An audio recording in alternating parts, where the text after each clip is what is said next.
الرحيم نويت التعلم والتعليم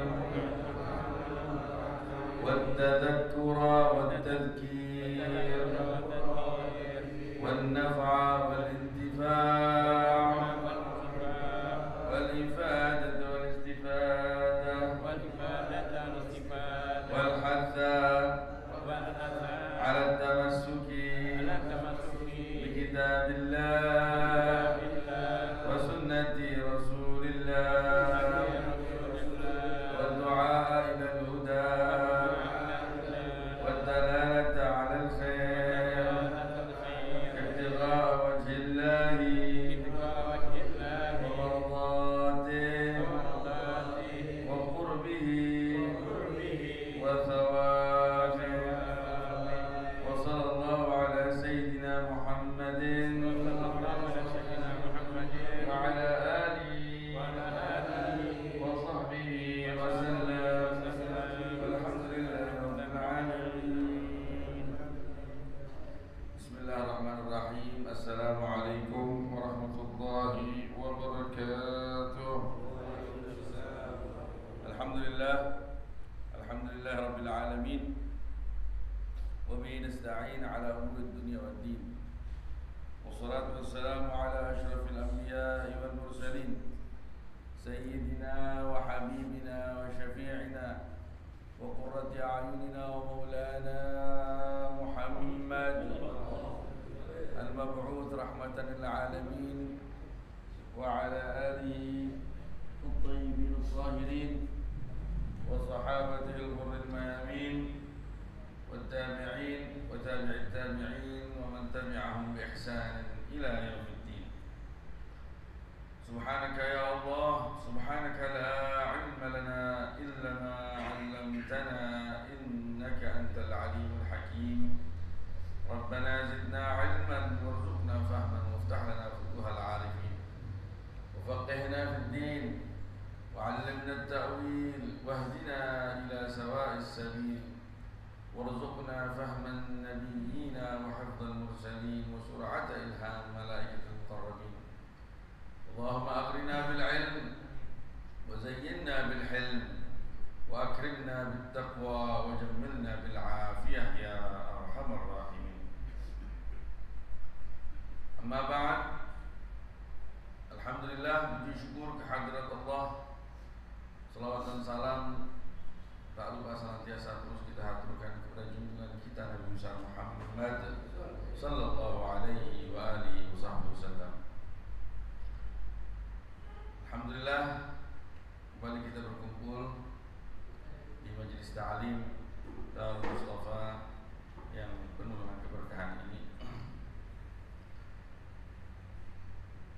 Majelis yang didirikan oleh almarhum Al-Maghfurullah Al-Habib Al-Sayyid Al-Abid Al-Mukhlis Habib Muhammad bin Ahmad Al-Attas rahimahullah rahmatul abrar wa adama lana an-naf'a bi ulumi wa bi asrarihi fid dharain. Ada baiknya saya selalu ingatkan sebelum kita baca pengajian, kita bacakan Al-Fatihah buat beliau. Iya, karena dalam jerih payahnya, keikhlasannya, Masya Allah, ini pelajaran berharga buat kita bahwa bekal yang terbaik ya setelah kematian adalah amal-amal semacam ini. Ya, jangan sampai kita pulang malah kita nggak bawa apa-apa, atau mungkin amal ibadah kita bahkan mungkin ya diterima pilot gitu ya, menjadi beban berat buat kita kelak di akhirat. Ini satu pelajaran berharga. Insyaallah walaupun sedikit, kita jangan segan-segan untuk yang namanya beramal. Apalagi kalau ada kesempatan, sudah diberi kesempatan oleh Allah, jangan sia-siakan kesempatan itu ya. Al-Fatihah ya Ruh Al-Marhum Al-Maghfurullah Al-Habib Muhammad bin Ahmad Al-Attas. Innallaha yaghfir lahu warhamhu wa yahdihi wa Allahi a'lam barakatuh wa sallallahu wa nuri wa nafa'at muslimat fi din wa akhir. Surah Al-Fatihah.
Amin. Sampai hari kiamat.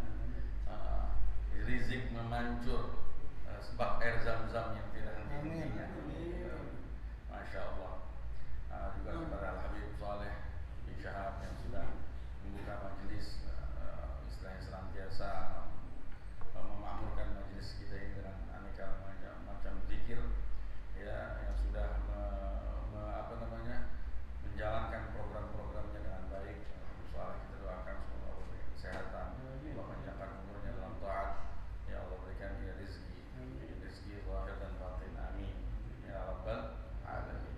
Juga para habaib lainnya, para jamaah majelis ta'arif Mustafa, insyaallah semua kita dipanjangkan umur, sehat dan badan, dimurahkan rezeki, digampangkan segala urusan, serta diluruskan segala hajat dunia maupun akhirat, amin ya rabbal alamin. Alhamdulillah, kembali kita berkumpul di majelis ini dalam rangka melanjutkan pengajian kita, yang mana pada kesempatan kali ini Inilah Al-Fakir melanjutkan kajian kitab fikih, ya, dalam mazhab Imam Syafi'i melalui kitab Minhajut Talibin wa Umdatul Muftin karya Imam Muhyiddin Abu Zakaria Yahya bin Syaraf An-Nawawi rahimahullah rahmatullah. Sebagaimana telah diketahui, kita sudah selesai berbicara tentang sholat, inti dari sholat, dari rukun-rukunnya, syarat-syaratnya, yang mendahulunya, syarat yang mengikutinya, syarat setelah, terus sunnah-sunnahnya, abad-abadnya, dan lain sebagainya. Sudah. Nah, sekarang kita berbicara tentang sesuatu lain tapi ada hubungannya dengan sholat. Di antaranya adalah tentang sujud sahwi. Sujud sahwi sebagaimana telah Anda kasih tahu, ini tergolong aqabah min aqabat al-fiqh, termasuk tanjakan-tanjakan terjal dalam ilmu fikih dalam bab sholat. Ini lumayan ngejelimetnya masalah karena banyak rinciannya. Kalau lupa, kalau sengaja, kalau dirinya begini, kalau dirinya setengah, kalau dirinya ke sujud lebih dekat, ke ruku lebih dekat, dan begitu. Maksudnya dari segitunya. Padahal sebenarnya kalau dipelajarin ya mudah, tapi para tahap awal memang sedikit ngejelimet kesan. Ya. Jadi sujud itu ada 3 macam yang bukan masuk dalam inti sholat, tapi ada kaitannya juga dengan sholat sebahagian. Ya, yaitu sujud sahwi, sujud tilawah, sama sujud syukur. Itu nanti akan dibahas. Nah, yang dibahas pertama sujud sahwi karena kaitannya amat sangat erat dengan sholat. Langsung saja kita bacakan nas dari kitab Minhajul Talibin ini. Bismillahirrahmanirrahim. Qala al-Imam Muhyiddin Abu Zakaria Yahya bin Syaraf An-Nawawi rahimahullah rahmatul abrar wa adama lana nafi'a bi ulumi bi asrari fid darain amin. Bi kitabihi Minhajul Talibin wa Umdatul Muftin ila an qala radhiyallahu ta'ala anhu wa anna wa ankum ajma'in. Bab sujud as-sahw. Sujud as-sahw sunnatun 'inda tarki ma'murin bihi aw fi'li manhiyin 'anhu. Fal awwalu in kana ruknan wajaba tadarukuhu wa qad yushra'u as-sujud ka ziyadatin hasalat bi tadaruki ruknin kama sabaqa fi at-tartib aw ba'dan wa huwa al-qunut wa qiyamuhu wa at-tashahhud al-awwal aw qu'uduhu wa kadha as-salatu 'ala an-nabi sallallahu alaihi wa alihi wasallam fihi fil adhhar sajada wa qila in tarakahu 'amdan fala. Qultu wa kadha as-salatu 'ala al-ali haitsu sanannaha wallahu a'lam wa la tujbaru sa'ir sunnah. Wa tsani in lam yabtul 'amduhu kal iltifat wal khatwatain lam yasjud bi sahwihi wa illa sajada in lam tabtul bi sahwihi ka kalami katsirin fil asah wa tatwilur rukn al-qasir yubtilu 'amduhu fil asah fa yasjudu li sahwihi fal i'tidalu qasirun wa kadha al-julus baina as-sajdatayn fil asah walau naqala ruknan qawliyan ka fatihatin fa في ركوع أو تشهد لم تبطل بعمده في الأصح ويسجد لسهوه في الأصح. وعلى هذا تستثنى هذه السورة من قولنا ما لا يبطل عمده لا سجود لسهوه. ولو نسي التشهد الأول إلى آخره ما سنقرأه إن شاء الله. بسم الله الرحمن الرحيم. Al-Imam An-Nawawi, semoga rahmat Allah senantiasa mengikutinya dan Allah berikan kita manfaat melalui ilmu beliau dan melalui rahasia-rahasia Allah yang Allah berikan kepada beliau yang kita rasakan manfaatnya baik di dunia maupun di akhirat. Beliau membuka pembahasan tentang sujud sahwi dengan ucapan yang berbunyi bab sujud sahwi. Bab tentang sujud sahwi. Apa-apa saja perkara-perkara yang menuntut kita untuk sujud sahwi dan bagaimana hukum sujud sahwi dan kapan posisi sujud sahwi, bagaimana kita sujud sahwi, apa bacaannya, itu semua akan dibahas. Iya. Nah, sujud sahwi di dalam sholat, baik sholat itu fardu maupun sunnah, itu hukumnya sunnah. Iya. Nah, hadisnya nanti akan disebutkan sesuai dengan kasus-kasusnya nanti. Iya. Tujuannya apa? Tujuan sujud sahwi adalah untuk menambal, ya, kerusakan yang terjadi atau yang mungkin terjadi, ya.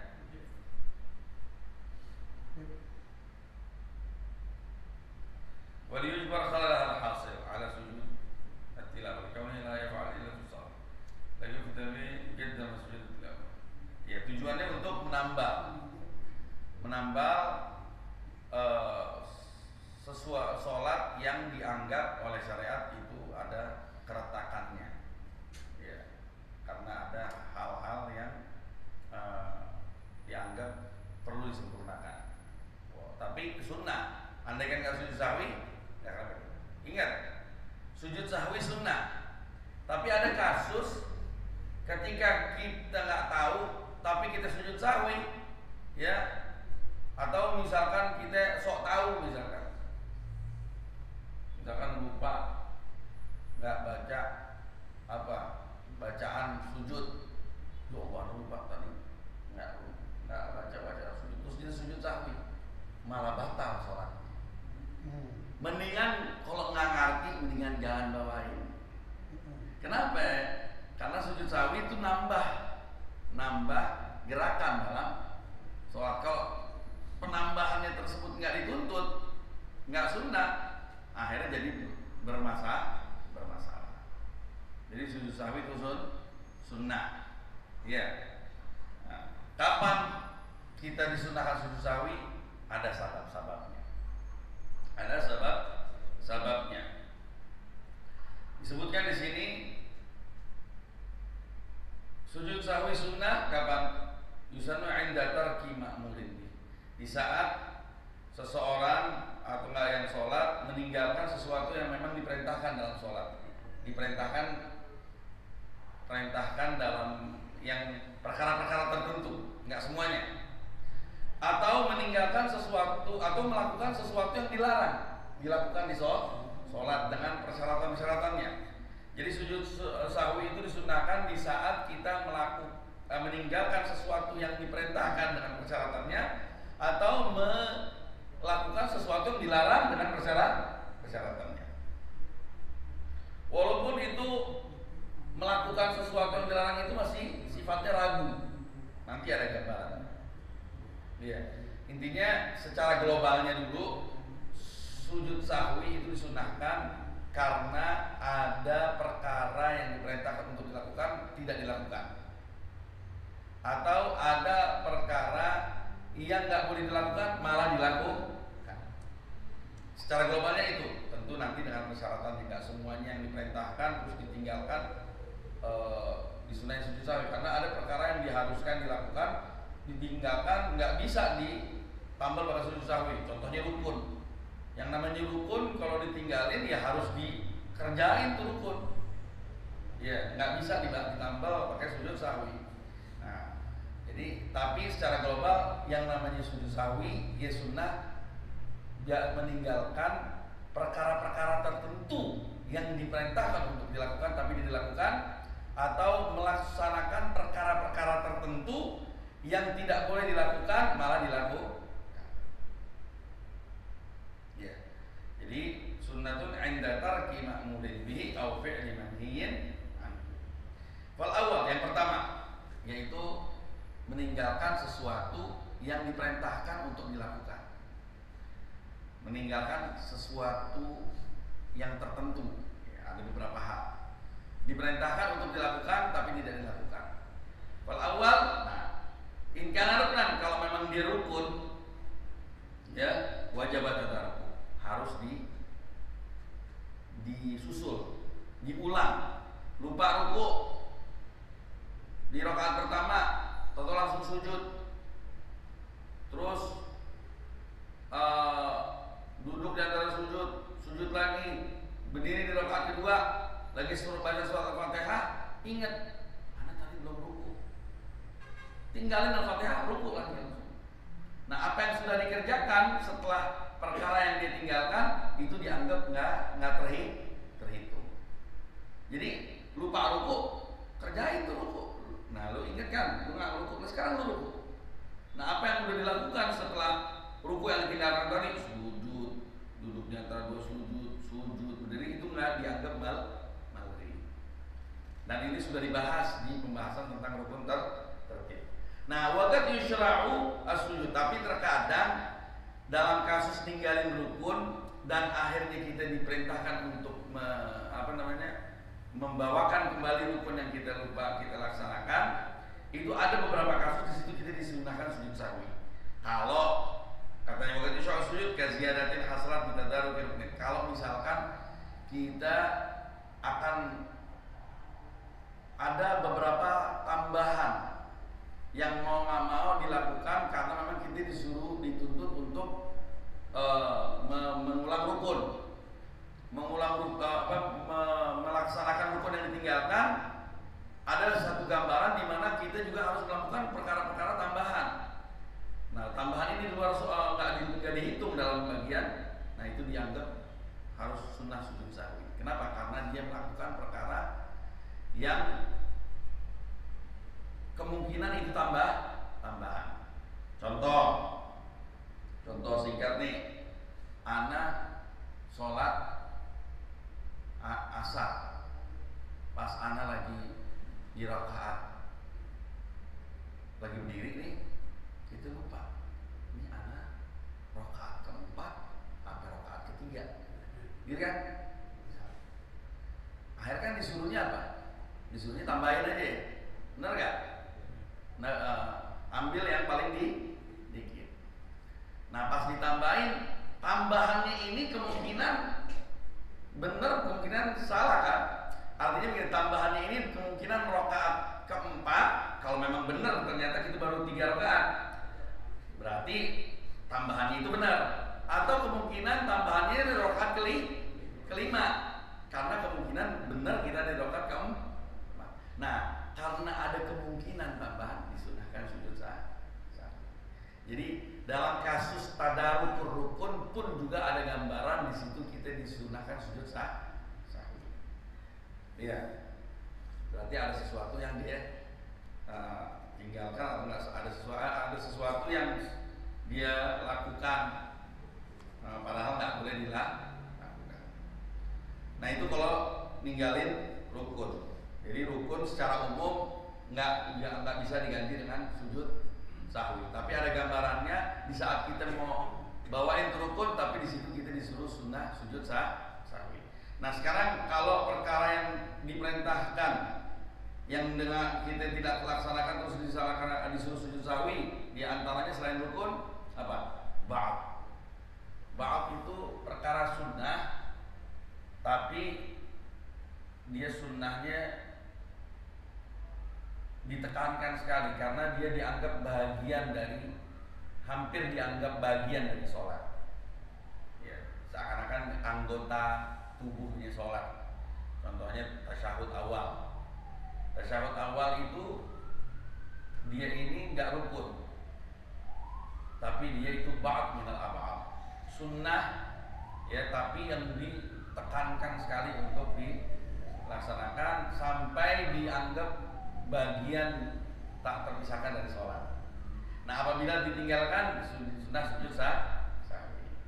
Au ba'dan, atau meninggalkan sesuatu yang diperintahkan untuk dilaksanakan walaupun sifatnya sunnah seperti ba'dan, terus ditinggalkan. Nah, ini sudah sunnah sujud sahwi. Contohnya wahwa al-qunut. Kunut. Ya. Mana kunut? Kunut di sini kunut ratib. Masuk dalam kunut ratib itu kunut subuh sama kunut sholat witir di pertengahan terakhir di bulan Ramadan. Adapun kunut nazilah apabila ditinggalkan tidak disunahkan sujud sahwi. Tapi kalau kunut subuh sama kunut sholat witir di pertengahan terakhir di bulan Ramadan itu apabila ditinggalkan, kedua kunut ini sunnah sujud sahwi. Kenapa? Karena orang ini telah meninggalkan perkara yang diperintahkan untuk dilaksanakan, dan perkara tersebut adalah ba'dhan min ab'adis shalah. Apa aja ba'd min ab'adis shalah? Pertama, kunut. Ya. Kunut juga meninggalkan sebahagian dari kunut. Itu juga sama aja meninggalkan kunut hukumnya, dalam artian sunnah sujud sahwi. Disebut di sini bicara watar ba'dil kunut katarki kullihi, meninggalkan sebahagian kunut sama seperti meninggalkan keseluruhannya dari segi disunnahkan sholat sujud sahwi. Gimana kalau kunut? Misalkan apa bacaan kunut? Ada banyak redaksi bacaan kunut. Di antaranya yang diajarkan oleh Rasulullah kepada Sayyidina Hasan bin Abi Thalib radhiyallahu ta'ala anhu itu Allahumma hdina fiman hadait wa afina fiman afait wa tawallana fiman tawallait. Ya, wa barik lana fiman. Ada beberapa nas yang apabila tidak dibawakan jadi jadi disunahkan sujud sahwi. Misalkan enggak Allahumma hdina fiman hadait wa afina fiman afait, langsung wa afinanya enggak dibaca. Allahumma hdina fiman hadait wa tawallana fiman tawallait. Nah itu bawa baliknya enggak dibawain, sunnah sujud sahwi.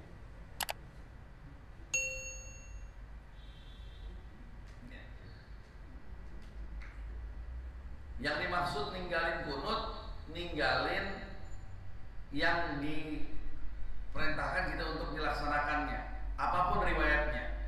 Jangan cuma gara-gara ana biasanya bawain dua model kunut, kunutnya Sayyidina Hasan sama kunutnya Sayyidina Umar. Akhirnya dalam satu kesempatan ana cuma bawain kunut Sayyidina Hasan, kunut Sayyidina Umar enggak ada bawain. Enggak sunnah sujud sahwi. Atau biasanya bawain kunut redaksi Sayyidina Umar, tapi nggak ngebawain sunut redaksi Sayyidina Hasan, yang riwayat Sayyidina Hasan. Apakah dia anggap meninggalkan kunut? Enggak. Atau meninggalkan sebahagian kunut? Tidak. Bahkan kunut ya cukup ada doa dan sana aja udah cukup. Boleh. Misalkan kita nggak hafal kunut riwayat Sayyidina Hasan, juga nggak hafal kunut riwayat Sayyidina Umar, cuman kita mau dapat pahala kunut, ya berdoa apapun doanya, yang penting isinya ada doa dan puji. Ya contohnya apa? Allahumma gfirli ya Ghafur, ya Allah ampunilah aku wahai yang maha pengampun. Ada doa kan? Minta ampun. Terus ada pujian nggak? Ada, wahai yang maha pengampun. Kalau memang redaksi itu yang dibahas, ya berarti redaksi itu. Kalau redaksi itu ternyata kurang, cuman sanak doang, ya, tapi nggak ada permintaan atau permintaan doang, nggak ada pujian, sunnah sujud sahwi.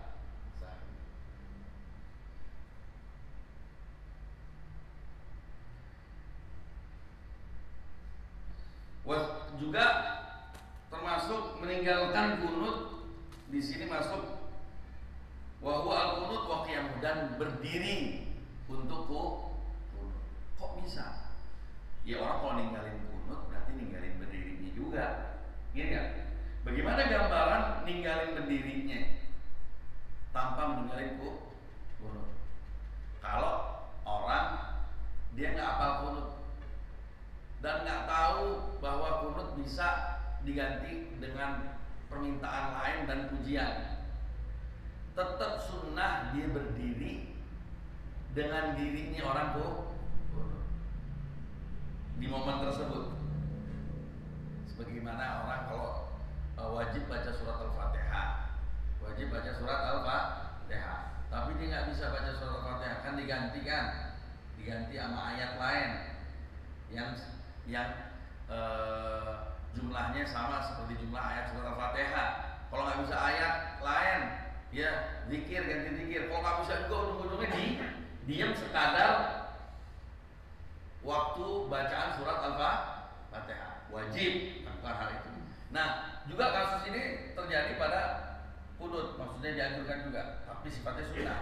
Kalau ente juga mau dapatkan sunnah kunut, padahal ente nggak bisa kunut, ya ente berdiri gaya-gaya orang kunut. Nah, andaikan ente di momen seperti ini pun ente tinggalkan berdiri itu, ente juga sunnah sujud sahwi. Tapi kalau misalkan ente nggak bisa kunut, nggak bisa tahu gantinya kunut, tapi ente ganti cuman berdiri, ente lakukan kunut itu, ente nggak sunnah sujud sahwi karena memang ente nggak tahu kan kunut, nggak tahu caranya. Yang masalah yang tahu tapi meninggalkan. Nah, meninggalkan di sini baik lupa maupun sengaja. Nanti ada keterangannya, Intinya kita sebut dulu yang ba'd dulu, yang masuk kategori ba'd min ba'dis shalat, ya sunnah yang dianggap sebagai bagian dari sholat, yang apabila ditinggalkan disunahkan kunut, itu disunahkan sujud sahwi, itu diantaranya kunut. Ya, juga kunut dan embel-embelnya yang tadi kunut maksud keseluruhannya, sebahagiannya pun dianggap meninggalkan kunut. Juga berdirinya, apabila memang kita dituntut sunnah untuk berdiri di saat kita nggak bisa baca kunutnya. Yang berikutnya apa? At-tasyahhudul awal. Tasyahhud awal begitu juga sama kayak kunut kasusnya. Apabila ditinggalkan semuanya, sunnah sujud sahwi. Atau ditinggalkan sebahagiannya, sunnah sujud sahwi. Ya. At-tasyahhudul awal. Nah, di sini ada hadisnya. Karena Rasulullah SAW pernah meninggalkan tasyahud awal dari sholat zuhur, ada riwayatnya, dalam keadaan lupa, wasajada qabla an, dan Nabi sujud sebelum salat. Diriwayatkan oleh Imam Bukhari dan Muslim. Nah, riwayat ini akhirnya dijadikan dasar untuk menganalogikan semua yang sama kedudukannya seperti tasyahud. Apa yang sama dengan tasyahud? Kunut sama dengan tasyahud. Walaupun nggak ada hadisnya Nabi ninggalin kunut terus sujud sahwi. Ya, buktinya ada khilaf urusan kunut, ada yang bilang kunut subuh nggak sunnah. Ya, tapi menurut mazhab Imam Syafi'i dianalogikan. Walaupun hadisnya ada di perkara tasyahud, Nabi ninggalin tasyahud awal terus sujud sahwi, berarti analoginya kias, kalau bahasa fikihnya dikiaskan. Ya, berarti kalau ninggalin perkara yang sunnah tapi dianggap bagian dari sholat pun juga walaupun selain tasyahud yang disunahkan sujud sahwi. Jadi sunnah sujud sahwi saat kita ninggalin kunut dalam mazhab Syafi'i itu dasar hukumnya kias. Kalau sunnah sujud sahwi di saat kita meninggalkan tasyahud awal, dasarnya adalah sunnah hadis Nabi Muhammad SAW.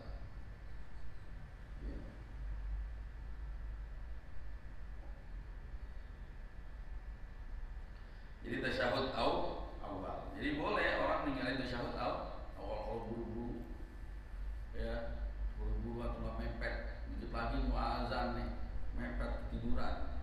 Nah kita sholat 4 rakaat langsung berdiri, ya nggak pakai tasyahud awal, tapi sunnah sujud sahwi.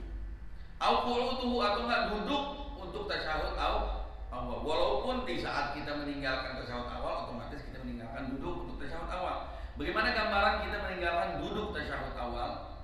Ya kayak tadi, kalau misalkan kita pengen mendapatkan pahala tasyahud awal tapi kita belum hafal redaksi tasyahud awal, disunahkan kita duduk, ya sekadar orang umumnya tasyahud awal. Nah andaikan ente dalam keadaan seperti itu tetap aja ente tinggalin itu duduknya, ente sunnah sujud sahwi. Ini gambarannya misalkan buat orang mu'alaf, orang yang baru masuk Islam, ya gambarannya seperti ini. Banyak perkara-perkara sholat yang dia yang belum hafal, walaupun dia dituntut untuk menghafalnya, tapi jangan terlalu dibebankan. Orang yang baru masuk Islam, ya jangan langsung ente ustaz syahadat, itu ya, lu sholat 5 waktu nggak boleh tinggal, dosa neraka lu. Udah begitu aja gitu. Oh, lu mesti begini. Jangan.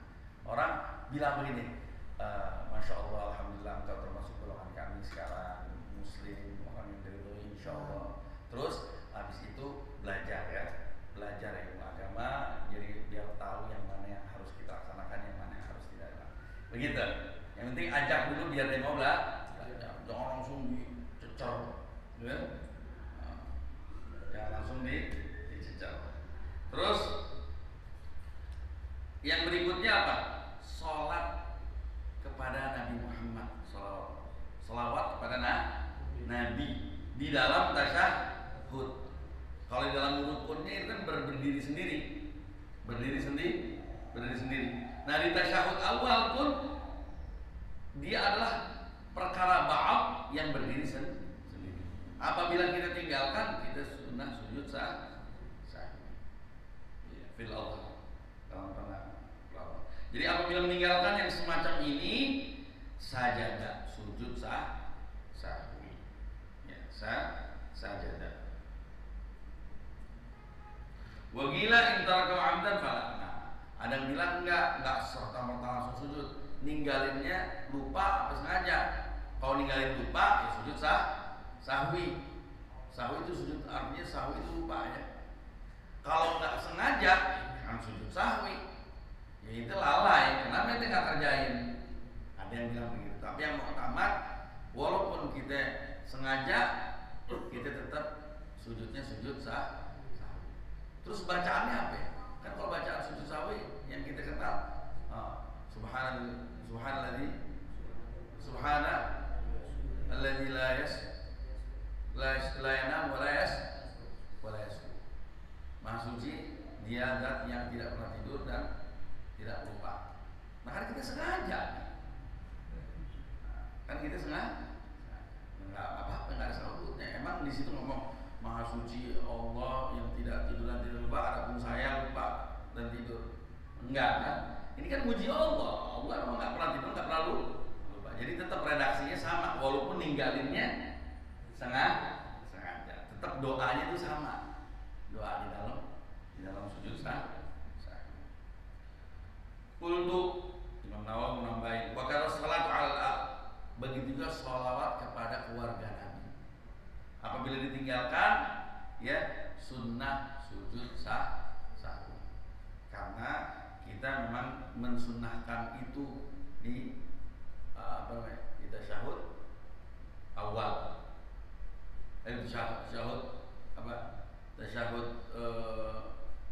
la haula wala quwwata illa billah. Tasyahud akhir sunnah. Begitu juga tasyahud awal.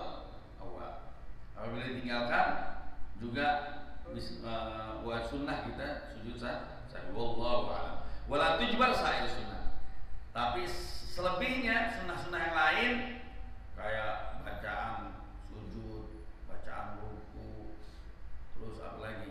Bacaan i'tidal, ya, terus doa setelah tasyahud, terus banyak lagi salam, nengok kanan, nengok kiri, ya, terus takbiratul intiqalat, ya, Allahu Akbar, ya, atau gerakan takbiratul intiqalat, takbir Allah tapi nggak pakai gerakan, itu kan sunnah semua. Apabila tidak dilakukan tidak sunnah sujud sahwi. Bahkan kalau kita tetap sujud sahwi sengaja dan kita tahu, nah di sini nih, wala tujbar sa'ir sunnah, pakai azkar ruku seperti zikir ruku, sujud, qunut nazilah, ya kan? Fala yajuzu, ya. Kalau fa'alahu apabila dikerjakan di syai'in dzalik, dhanna jauh dia menyangka boleh, sholatnya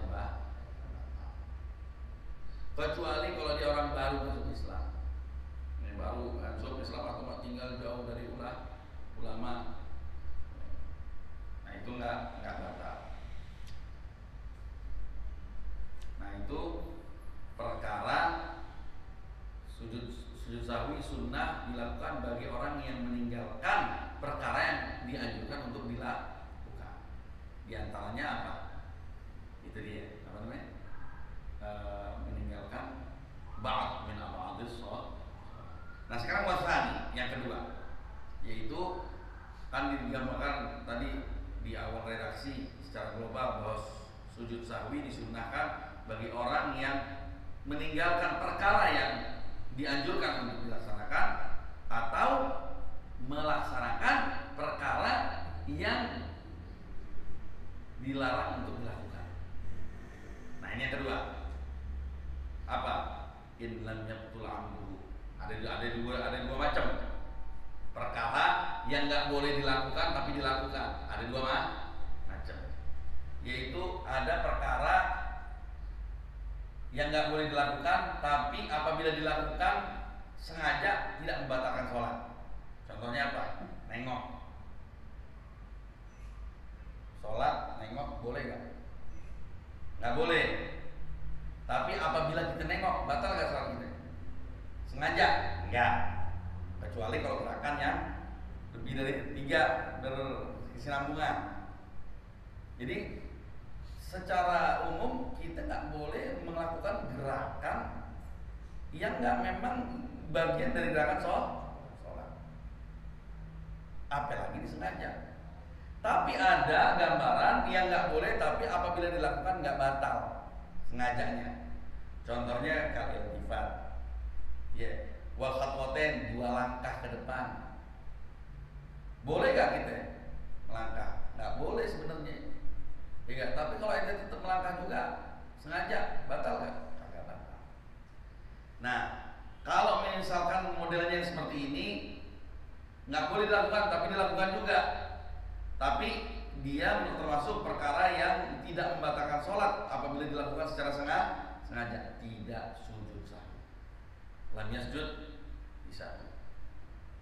Wa illa, tapi kalau sebalikannya, ada perkara yang apabila dilakukan secara sengaja membatalkan sholat, tapi apabila dilakukan lupa tidak membatalkan sholat. Nah, apabila perkara seperti ini sifatnya dilakukan, sujud sahwi. Wa illa sajada. Iya. In lam tabtul bisahwihi. Ya. In lam tabtul bisahwihi. Apabila sahwinya tidak batal. Kan bingung kan begini nih, emang kalau sujud sahwi banyak rinciannya. Contoh, ngomong sedikit, kan udah bahas. Ngomong sedikit itu apabila sengaja batal, hatta sedikit. Tapi kalau ngomong sedikit lupa, apa? Nggak batal. Apabila dilakukan hal tersebut, sunnah sujud sahwi. Makan sedikit, ya, lupa, ketelan.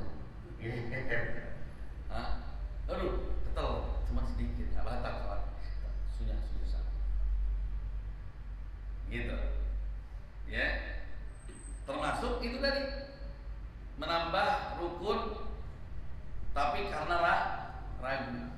Karena itu kalau disengaja batal, tapi kalau nggak sengaja nggak batal.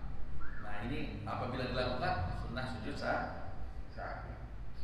Kalau memang jadi dia sujud karena dia lupa, dia lakukan hal tersebut. Kalau memang perkara lupanya nggak melakukan, tapi ada gambaran perkara yang dilarang, lupanya aja batal, apalagi sengajanya. Apa itu? Contohnya makan banyak, lupa, tetap batal. Beda sama puasa, makan 5 piring juga kalau lupa nggak batal. Bedanya apa? Kalau puasa nggak ada lupanya, lupa lahiriahnya nggak ada. Tapi kalau sholat ada lupa lahiriahnya. Artinya perkara yang seperti ini apabila dilakukan banyak walaupun lupa, merusak gambaran sholat. Masa lu sholat makan 5 piring? Lu bukan sholat namanya itu. Begitu. Nah, jadi perkara yang apabila dilakukan secara sengaja membatalkan sholat, tapi apabila dilakukan tidak sengaja tidak membatalkan sholat, apabila dilakukan sujud sah. Apabila dilakukan dalam keadaan lupa, sujud sah. Berarti lawannya apa? Dari kaidah tadi, ada perkara yang sengajanya dan lupanya membatalkan. Ada itu nggak masuk kategori sunahkan sujud sahwi, namanya batal namanya. Ya, perkara yang sengajanya ama nggak sengajanya nggak ngebatalin sholat.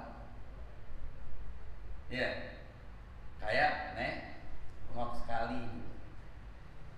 Ini perkara yang sengaja ama nggak sengajanya nggak ngebatalin sholat. Ini nggak sunnah sujud sahwi. Apabila sujud sahwi batal sholat. Ada lagi perkara yang sengajanya batal, lupanya batal, lebih-lebih sengajanya. Nah ini apabila dilakukan nggak usah pakai ngomong sunnah, pakai agak batal. Nah ada perkara di antara dua itu, yaitu perkara yang apabila dilakukan sengaja batal, tapi dilakukan lupa tidak batal. Nah perkara yang seperti inilah yang disunahkan kita sujud sah.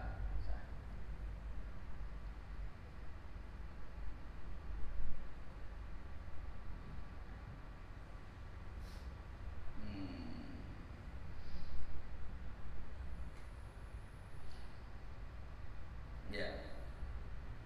In lam tabtul bisahwi, apabila tidak batal dengan lupanya. Apa yang batal dengan lupanya? Contohnya kakalamin katsir, kayak ngomong banyak,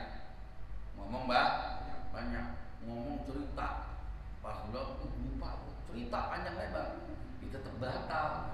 Ya, filsafat. Nah, wa tatwilur ruknul qasir yubtilu 'amduhu fil asah. Nah, sekarang beberapa kasus kan tadi itu udah dapat kaidah. Perkara yang sengajanya batal, lupanya nggak batal. Nah, ada memperpanjang rukun yang pendek termasuk kategori ini nggak? Kayak duduk di antara dua sujud sama i'tidal. Itu disebutkan rukun qasir, rukun pendek. Nggak boleh dipanjangin. Kecuali kalau momen kunut boleh dipanjangin. Tapi kalau bukan momen sujud kunut, misalkan i'tidal rakaat pertama, itu momen kunut bukan. Nah itu dianggap dinilai oleh syariat dalam mazhab Syafi'i sebagai rukun qasir, rukun pendek, nggak boleh dipanjangin. Nah Memperpanjang rukun pendek masuk kategori ini bukan? Ya, kata Imam Nawawi, wa tatwilur ruknul qasir yubtilus sholata amdu fil ashah. Memperpanjang rukun pendek itu masuk kategori yang membatalkan sholat apabila dilakukan dengan sengaja. Fil ashah, menurut pendapat yang paling sahih. Lawannya begitu. Dia dilarang, tapi apabila dilakukan sengaja enggak membatalkan, sama seperti nengok. Tapi yang pendapat utamanya dia masuk kategori apabila dilakukan dengan lupa maka sujud sah. Fayasjudu li sahwihi. Fal i'tidalu sirun. I'tidal juga masuk golongan rukun qasir. Apabila dilakukan dengan sengaja batal sholatnya. Apabila dilakukan tidak sengaja tidak batal tapi sunnah sujud sah. Wa kadzal julus bainas sajdatain. Begitu juga duduk di antara dua sujud fil ashah menurut pendapat yang sahih. Ya. Lawannya ada bilang dia masuk kategori panjang. Nah sekarang walau naqala. Nah ini sekarang setiap kaidah atau rumus ada pengecualiannya. Ya kan? Nggak boleh jalan di bahu, berkendara di bahu jalan. Hukumnya seperti itu, tapi ada pengecuali. Kecuali darurat, kecuali ambulan, kecuali apa itu? Kecuali kalau Abdullah yang nyetir. Pengecualian. Nah ini juga kaidah yang tadi tuh ada pengecualian. Nah digambarkan walau naqala ruknan qawliyan. Apabila seseorang memindahkan rukun yang qauli, rukun yang qauli. Apa rukun qauli? Contohnya Al-Fatihah. Ka-Fatihah ini seperti Fatihah. Dibacanya bukan di saat berdiri, tapi dibaca di saat fi ruku'in atau di saat tasyahud. Kan nggak dianggap, tetap harus baca Fatihah lagi kan? Tapi apabila itu terjadi dalam keadaan lupa, ya lam tabtul jambi, tidak batal sholat apabila sengaja fil ashah. Tapi apabila dilakukan lupa, tetap harus diulang Fatihahnya, ya. Tapi dia boleh sujud sahwi kalau lupa fil ashah. Nah, wa ala hadza tustathna hadhihi surah min qaulina. Atas dasar ini, maka khusus gambaran ini dikecualikan dari kaidah umum yang berbunyi malayakul abdu la sujuda li sahwi. Apa perkara yang tidak membatalkan sengajanya tidak boleh sujud sahwi kan? Kaidahnya seperti itu. Nah, kalau ini mindahin Al-Fatihah ke tasyahud nggak batalin sholat, tapi tetap harus diulang Fatihahnya. Nggak batalin sholat, mestinya nggak sujud sahwi kan? Tapi dalam kasus ini sujud sahwi. Dia termasuk gambaran yang dikecualikan dari kaidah umum. Wallahu a'lam. Nah, berikutnya nanti kita akan bahas kalau ninggalin tasyahud atau ninggalin rukun kunut secara umum. Okay. Terus apa kita balik lagi ya kagak? Kapan sujud sahwi, kapan kagak? Nah itu nanti insyaallah di kesempatan berikutnya. Wabillahi taufiq wal hidayah. Wassalamualaikum warahmatullahi wabarakatuh. Rabbana anfa'na